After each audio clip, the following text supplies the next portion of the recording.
Hi everyone. This is your announcement for Philosophy 101. Today is November 26th. This is week 15 of the semester. So there are 2 weeks left in the semester, this week and next week. This is the last week of classes, and then next week is final exams. So it's gone by very quickly. Anyway, I hope you all had a really good Thanksgiving break and were able to take some time off to get some rest and to spend time with people you like to spend time with. So we continue now. We move ahead, and right now, this week, you should be in Module 7, which is your personal philosophy. So this is kind of the final exam, okay, for our class. All right, so I want to talk a little bit about this. This is a project that it won't be due, or it will be due on December 6th. That is next Thursday by 11 o'clock. Okay, so I've given you, I think, a good amount of time to get this done. But your presentation is a project that is similar to what you've done when we studied Descartes as well as Darwin. So you're going to create a visual presentation. Okay, so the idea behind this assignment is this is your personal philosophy presentation.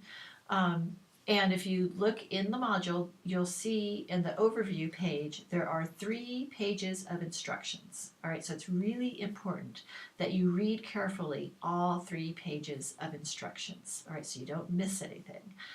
But basically, what I'm trying to duplicate in our online class is something called a symposium. All right, so there's this story. The ancient Greeks used to have these things called symposiums.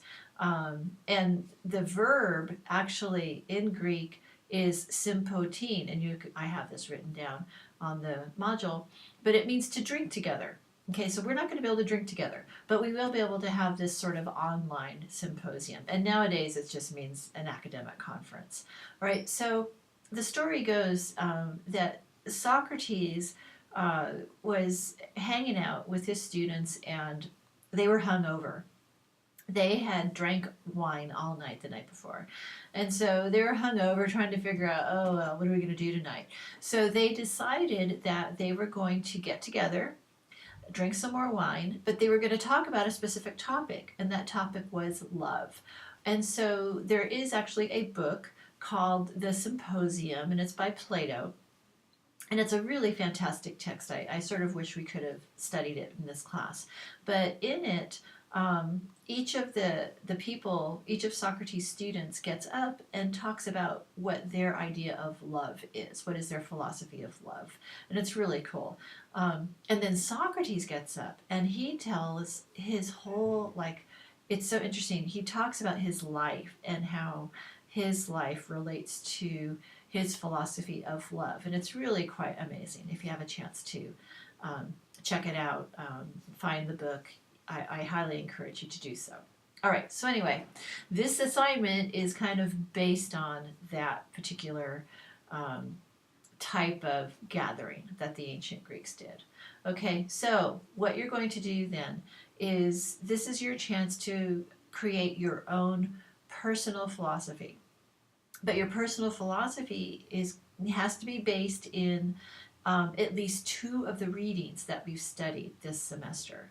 Okay, so you're going to create a visual presentation. So similar to Descartes and Darwin, this can be a PowerPoint, this can be a poster board that I can see clearly in a photograph, or another visual illustration that illustrates your personal philosophy.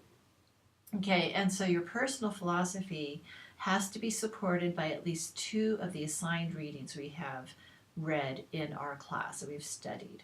Okay, now PowerPoint presentations must be 4 to 5 slides in length, and if you do a presentation or whatever pictures you want to use, there has to be a total of 10 to 15 sentences or bullet points in your presentation, and that's regardless of whether you use PowerPoint or you do a hand drawing or anything like that. There has to be 10 to 15 sentences, okay?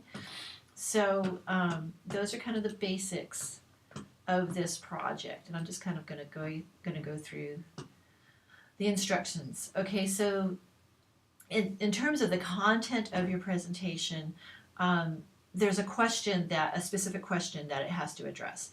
Your presentation has to answer this question: what is my personal philosophy, and how has it been developed through the assigned readings in this class? Okay, so that's the question. And then your philosophy also has to have a thesis statement. Okay, you might remember doing thesis statements in your English composition classes. We have to do that here too. So your thesis statement is simply this: my personal philosophy is, and you fill in the blank. Okay, so in the instructions, I give you an example of what a successful thesis statement looked like. Okay, so look at that as your example. Don't copy it, but you can look at it as an example. All right, so then again, your presentation must discuss at least two of the assigned readings or videos that we have studied in this class. And you have to talk about how those influence the development of your personal philosophy. Okay, so you just can't stick quotes in and leave them there. You have to relate them to your personal philosophy. Okay, so now, how does this all come together? All right, so what you're going to do is this. You're going to create your visual presentation, and you will submit it in a reply to Module 7 discussion. So similar to what we did with Descartes and the Darwin Project. And then there are also questions, discussion questions that you must answer. Okay, so now here's the thing. This is a discussion. So I said it was due December 6th, but what does that mean? You actually have to submit this December 4th. Okay, that's 48 hours before the final due date, just like any other discussion. Okay, so make sure you keep that in mind as you're planning out this project. All right, so that's kind of the basics of how this is going to go. Again, please read carefully the 3 pages of instructions that I have included for you on the Module 7 Personal Philosophy Learning Activities and Assessments page. Okay, so I'm really looking forward to seeing your personal philosophies. It's kind of like the culmination of the class for us. So I hope that you'll have the chance to take some time and to really put a lot of thought and effort into this, because you've worked hard all semester. You know, why not end it off with on a real positive note, okay, and do your best work. All right, so last thing, this is too long of an announcement. Course evaluations are available. You can complete those. I highly encourage you to do that so that you can help me to make this class better. The evaluations are totally anonymous. I do not know who says what in those evaluations, so please take the time to do that and help me improve this class for the future. Okay, so that is all for this week. I will touch base with you one more time next week during finals week. Okay, bye everyone. Have a good week.